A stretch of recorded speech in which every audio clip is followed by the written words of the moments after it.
দর্শক, গতকালকে আমাদের প্রধান বিচারপতির সঙ্গে প্রধান যে সেনা কর্মকর্তা অর্থাৎ সেনাবাহিনী প্রধান তিনি দেখা করেছিলেন, যেটা নিয়ে চাঞ্চল্যের সৃষ্টি হয়েছে, যেটা আমরা আরেকটা ভিডিওতে বলেছিও। গতকালকের এই ঘটনার পরে আজকে আবার যখন সেনাপ্রধান রাষ্ট্রপতির সঙ্গে দেখা করলেন, মহামান্য রাষ্ট্রপতির সঙ্গে এবং প্রধান উপদেষ্টার সঙ্গে দেখা করলেন, একই দিনে দুইজনের সঙ্গে দেখা, তার আগের দিন প্রধান বিচারপতির সঙ্গে দেখা, অর্থাৎ রাষ্ট্রের গুরুত্বপূর্ণ সর্বোচ্চ গুরুত্বপূর্ণ তিনজনের সঙ্গে যখন 2 দিন বৈঠক করলেন।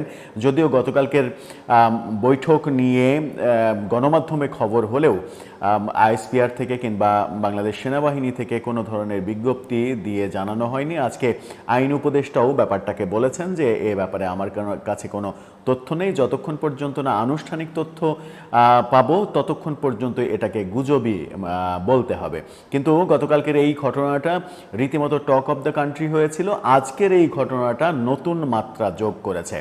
মহামান্য রাষ্ট্রপতির সঙ্গে কেন সেনাপ্রধান দেখা করলেন সেটাকে কেন্দ্র করে নানা আলোচনা করার চেষ্টা করেছেন। গতকালকে প্রধান বিচারপতির সঙ্গে দেখা করারও নতুন ধরনের একটা আলাপ সামনে নিয়ে এসেছেন এবি পার্টির সাধারণ সম্পাদক ব্যারিস্টার ফুয়াদ। কি হচ্ছে, কি হতে চলেছে, নতুন কিছু ঘটনা ঘটতে চলেছে কিনা, আজকের এই দুটো বৈঠক নতুন কোনো ইঙ্গিত দিচ্ছে কিনা, সেগুলো নিয়ে আলোচনা করবে এই ভিডিওতে। থাকবেন পলিটিক্স টিভির নিয়মিত আয়োজনে।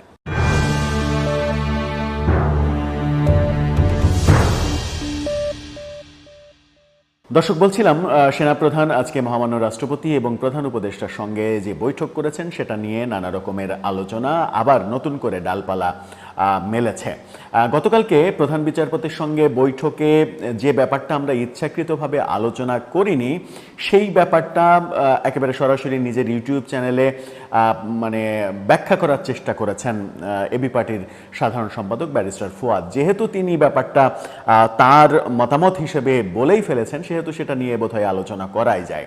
তিনি যেটা বলতে চেয়েছেন সেটা হচ্ছে যে প্রধান বিচারপতি আগামী ডিসেম্বরের মধ্যে অবসরে চলে যাচ্ছেন এবং তত্ত্বাবধায়ক সরকার ব্যবস্থার যে নিয়ম, সেই নিয়মে আমরা জানি যে তত্ত্বাবধায়ক সরকার প্রধান হবেন সর্বশেষ অবসরপ্রাপ্ত প্রধান বিচারপতি। সেই ক্ষেত্রে প্রধান বিচারপতিকে আগামী নির্বাচনকালীন সময়ে তত্ত্বাবধায়ক সরকার প্রধান করার পরিকল্পনা নাকি সেনাপ্রধান করছেন, এই ধরনের মন্তব্য করার চেষ্টা করেছেন ব্যারিস্টার ফুয়াদ। এবং সেই ক্ষেত্রে বেশ বাজেভাবেই তিনি কথা বলেছেন প্রধান বিচারপতির উদ্দেশ্যে, যে জাতির সঙ্গে গাদ্দারি করবেন না, এটা ওটা অনেক কিছু বলার চেষ্টা করেছেন। তার মানে তার ধারণা হয়েছে যে প্রধান বিচারপতি হয়তো তত্ত্বাবধায়ক সরকারের পরবর্তীতে প্রধান হতে রাজি হয়ে যাবেন, তাকে এই ধরনের প্রস্তাব দেয়া হতে পারে এবং তাই সেটাকে কেন্দ্র করে প্রফেসর ইউনূস সরকার বিরোধী নানা ধরনের ষড়যন্ত্র হতে পারে। সেই আলাপ তিনি তুলেছেন তার ব্যক্তিগত ইউটিউব চ্যানেলে। কিন্তু সেই আলাপের আদতেও কোনো গ্রহণযোগ্যতা কিংবা বিশ্বাসযোগ্যতা আছে কিনা সেটা প্রশ্ন সাপেক্ষ। সেটা হয়তো সময়ই বলে দেবে যে সেই আলাপের কোনো ধরনের, যদিও ব্যারিস্টার ফুয়াদকে আমরা চিনি যে সেনাবাহিনী এবং সেনাপ্রধান, বিশেষ করে সেনাপ্রধানের বিপক্ষে তার বেশ মানে অবস্থান, এবং সেই অবস্থানটা কখনো বেশ নগ্ন কথা বলতেও তিনি ছাড় দেন না, যেটা প্রচণ্ড সমালোচিত হয় দেশে। আজকে যেটা হলো, রাষ্ট্রপতির সঙ্গে দেখা করলেন, প্রধান উপদেষ্টার সঙ্গে দেখা করলেন। আজকের এই দেখা করাটা আইএসপিআর থেকে, আর্মি থেকে সংবাদ বিজ্ঞপ্তি দিয়ে জানিয়ে দেয়া হয়েছে। অর্থাৎ বাংলাদেশ আর্মি পরিষ্কার করেছে যে আজকে সেনাপ্রধান তার বৈঠকটা করেছেন এবং সেখানেই যেটা বলার চেষ্টা করা হয়েছে সেটা হচ্ছে সাম্প্রতিক যে সেনাপ্রধানের চীন সফর, সেই চীন সফরের ব্যাপারে অবগত করার জন্যই মূলত দুইজনের সঙ্গে বৈঠক করেছেন। কিন্তু আজকের এই বৈঠক নিয়ে নানা রকমের আলোচনা ছড়িয়ে পড়েছে। বিভিন্ন গুরুত্বপূর্ণ ব্যক্তি নানা রকমের কথা বলছেন। কেউ বলছেন সেনাপ্রধান রাষ্ট্রপতির সঙ্গে দেখা করে জরুরি অবস্থা জারির প্ল্যান করছেন, দেশে জরুরি অবস্থা জারি করতে চান, এই সরকারকে মানে সরিয়ে দিতে চান, প্রফেসর ইউনূসকে সরিয়ে দেওয়ার প্ল্যান করছেন। জরুরি অবস্থার ঘোষণার মাধ্যমে সেনাপ্রধান একটা কর্তৃত্ব স্থাপন করতে চান। জরুরি অবস্থা ঘোষণা করলে সাধারণ যে মৌলিক অধিকার, সেই মৌলিক অধিকারগুলো স্থগিত হয়ে যাবে, স্থগিত করে দেয়া হতে পারে মিছিল, মিটিং, সমাবেশ, এমনকি এই ব্যাপারে হাইকোর্টে সুপ্রিম কোর্টে রিট পর্যন্ত বন্ধ করে দেওয়ার এখতিয়ার রয়েছে জরুরি অবস্থার ক্রাইটেরিয়ার মধ্যে। সুতরাং সেটা আলোচনা চলছে। আবার এদিকে মহামান্য রাষ্ট্রপতির সঙ্গে সেনাপ্রধানের বৈঠককে কেন্দ্র করে নানা রকমের আলোচনা ছড়িয়ে পড়ছে এবং নানা রকমের আলোচনা তৈরি করার চেষ্টা করছেন অনেকে। সেখানে অনেক গুরুত্বপূর্ণ ব্যক্তিরাও এই ধরনের আলোচনা করছেন যে দেশে জরুরি অবস্থা জারি হতে চলেছে। রাষ্ট্রপতিকে দিয়ে সেনাপ্রধান জরুরি অবস্থা জারি করাতে চান যেন প্রফেসর ইউনূস সরকার অকার্যকর হয়ে পড়ে এবং জরুরি অবস্থা জারির ফলে সভা সমাবেশ সহ অনেক মৌলিক অধিকার স্থগিত করে দেওয়া হবে, এমনকি কোর্টে রিট করা পর্যন্ত যাবে না, এই ব্যাপারগুলো ঘটতে পারে। কিন্তু কেন রাষ্ট্রপতি জরুরি অবস্থা জারি করবেন এবং সেটা প্রধান উপদেষ্টার বাইরে গিয়ে জারি কেন করবেন, সেরকম সিচুয়েশন কি তৈরি হয়েছে?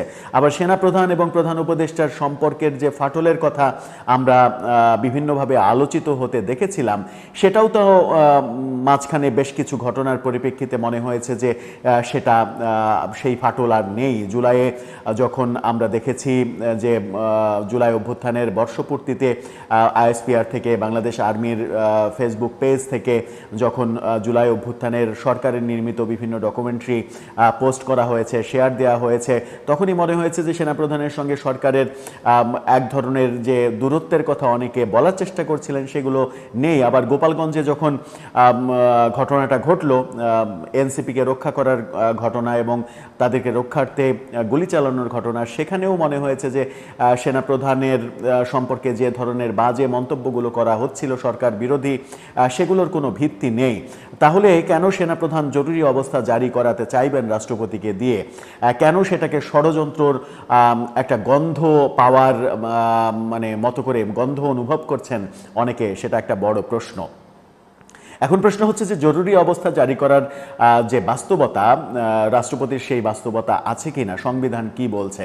সংবিধান জরুরি অবস্থা সম্পর্কে যেটা বলছে সেটা হচ্ছে যে মানে মন্ত্রিপরিষদের অনুমোদন কিংবা প্রধান মন্ত্রীর অনুস্বাক্ষরের ভিত্তিতে রাষ্ট্রপতি জরুরি অবস্থা ঘোষণা করতে পারবেন। অর্থাৎ মন্ত্রিসভার অনুমোদন অথবা প্রধানমন্ত্রীর যদি স্বাক্ষর না থাকে তাহলে তিনি জরুরি অবস্থা ঘোষণা করতে পারবেন না, এই বিশ্লেষণ অনেকে করছেন। কিন্তু এখানে আবার পাল্টা বিশ্লেষণও রয়েছে। সেটা হচ্ছে যে প্রধান উপদেষ্টা কি প্রধানমন্ত্রী, সেটা একটা বড় বিষয়। কারণ সংবিধানের 106 অনুচ্ছেদের রেফারেন্স অনুযায়ী রাষ্ট্রপতি তার জন্য প্রধান উপদেষ্টা এবং উপদেষ্টা নিয়োগ করেছেন, কিন্তু 106-এর রেফারেন্সে মানে কোনো সরকার গঠন করতে বলা হয়নি। সুতরাং বর্তমান যে সরকার ফাংশন করছে সেটা বর্তমান সংবিধান অনুযায়ী আদৌ কোনো সরকার কিনা, কিংবা বর্তমান প্রধান উপদেষ্টা প্রধানমন্ত্রীর ক্ষমতা সংবিধান অনুযায়ী মানে লাভ করেছেন কিনা, সেটা নিয়েও সংবিধান বিশেষজ্ঞদের মধ্যে কিন্তু ভিন্ন মত রয়েছে। কারণ সংবিধানে অন্তর্বর্তীকালীন সরকারের কোনো টার্মস নেই।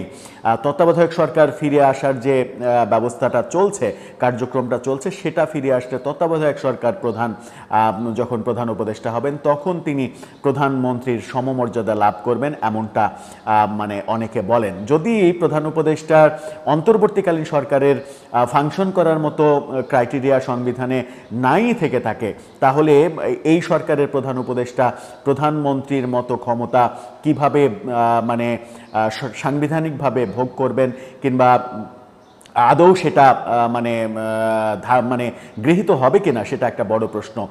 সংবিধানের 106 অনুচ্ছেদ অনুযায়ী অনেকে বলার চেষ্টা করছেন যে এখন রাষ্ট্রের সর্বোচ্চ নির্বাহী ক্ষমতার অধিকারী রাষ্ট্রপতি নিজেই। সুতরাং রাষ্ট্রপতি একাই মানে জরুরি অবস্থা ঘোষণা করতে পারেন, যে কোনো সিদ্ধান্ত গ্রহণ করতে পারেন, সেখানে সাংবিধানিক কোনো জটিলতা নেই। এরকম ব্যাখ্যা, পাল্টা ব্যাখ্যা আমরা শুনছি। কিন্তু প্রধান উপদেষ্টার সঙ্গে কিংবা আজকে রাষ্ট্রপতির সঙ্গে সেনাপ্রধান কেন দেখা করলেন, সেটা যখন সেনাবাহিনী থেকে আইএসপিআর থেকে একেবারে স্পষ্ট করে দেয়া হলো, তখনও কেন এই আলাপগুলো চলছে? তাহলে কি এক ধরনের সন্দেহ মানে দানা বেঁধেছে আমাদের রাজনীতিতে? আরবির থেকে কি বলা হয়েছে, তারা তাদের সংবাদ বিজ্ঞপ্তিতে যেটা বলছে, সংবাদ বিজ্ঞপ্তি